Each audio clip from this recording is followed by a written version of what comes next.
Good morning. I'm Bagger Don at StockMarketCaddy.com. It is July 14th, and in the next 10 minutes, I'm going to give you something to think about. But as you do, and after you watch this video, give some thought to wherever you're getting your information and whoever you might be subscribing to. And then check us out and look at some of our videos, our past videos. And maybe, you want to get a new source of information, a new way of looking at the markets. We give our members a tremendous amount of very unique insights to look at the market. We simply don't do. I love what you see these guys do on CNBC. They come out with their little finger on the button and they do something like this. Let me show you. You've seen them. They'll come up here and they'll grab, well, they don't come up to this. They grab their little magic finger and they say, oh, yeah, the trend. I mean, what I'm saying here, Melissa, is, you see this little trend here? Right here. And let's darken it up so everybody at YouTube can see this.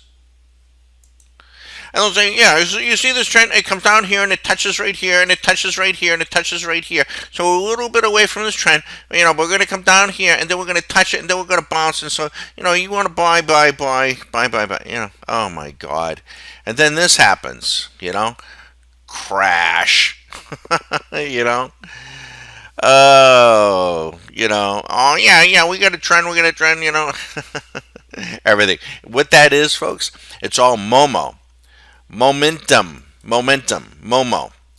Would you like to know when this is going to happen? Well, let me show you something because we did know when it was going to happen. Yeah, sure. Sure you did. No, and I need to get rid of the chart. So let me bring this up to view. Oops, I don't want that. I want this. Okay. I want to explain something to you. And this did happen in February. Let's pretend for a moment that the SPY is trading at $280, which it roughly is. And let's say that you are bullish this market and you want to buy a call. You want to buy a call on the market.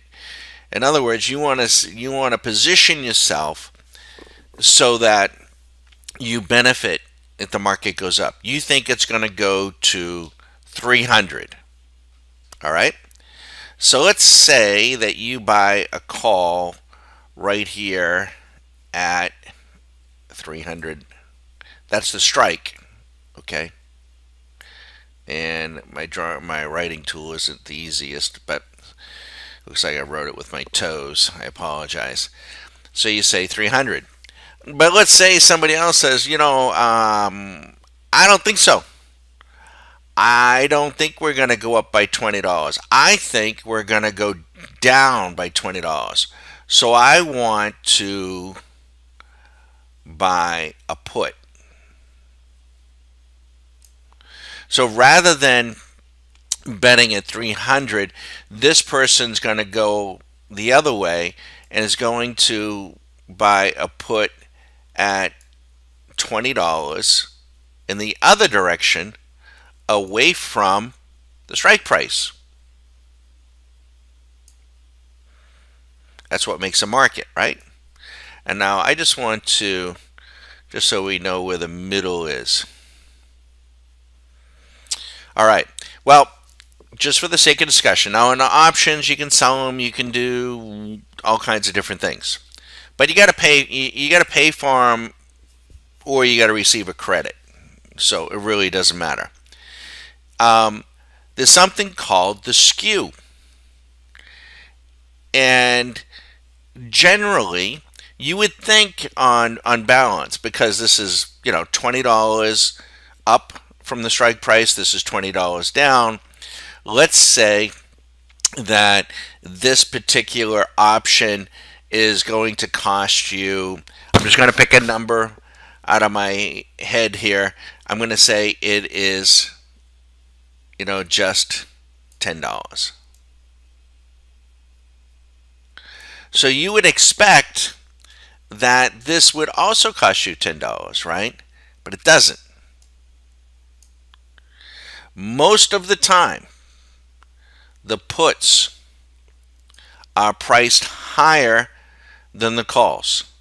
And the reason for that is, as you saw in that previous chart, and which happens to be the case, people are more fearful of crashing than they are of missing out. And the part of that is the fear of missing out. The prices can advance rather slowly, but prices have a tendency to crash quickly. So there is a built-in, what we call this difference between balanced options on the SPY. We call this the skew. Now the normal skew, normal, is, you know what, I should really put it up here. The normal skew is in a reading, it's usually about 128. That's a 9. There we go. There's a 128. Gives you a reading of about 128. Is it 28% more? I don't think it works out quite that way, but that's generally we get a daily reading here at Stock Market Caddy, and you can get this too. And it comes in at 5 o'clock. You can't, by the way, you can't bet on this on this reading. And it reflects not that day's action, it reflects the previous day's action. And the skew can also have a trend to it. Okay. So, but normal is 128. So I think it's safe to say, if you're a trader, that when the market is crashing, when it's going down, you would expect the skew, if normal is 128, you would expect the skew to go up, right? You would. So what they say is when the skew is at 140 or higher, you probably want to start thinking about covering your puts. You probably want to start thinking about actually buying the market, because there's been a big move in the market. When the skew is at 120 or lower, they say, whoever they are, that the market is just so happy and so euphoric that, you know what, you might want to start thinking about selling some of your shares and getting some puts on, because the market's about to go the other way. Okay, well, that makes sense. And you would expect, when you're at 140, for the market to be crashing. You would expect volatility to be high, and here you would expect the market to be rising and the volatility to be quite low.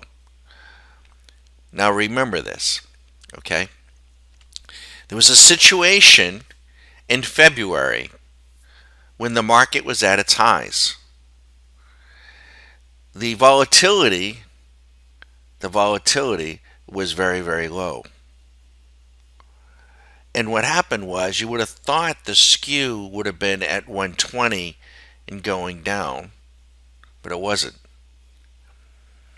The volatility, or the skew, was over 140. Let me show you something. Well, from last week, the NASDAQ is at an all-time high. The SPX is just a stone's throw, and we're going on to new highs, right? The Dow is breaking out. Everything is great. The volatility, the VIX structure, is showing us risk on. It's very, very low. See the skew? Daily. What's the skew reading? 142.48. 142.48. Somebody is buying a huge amount of put options. So you tell me, folks, what that means.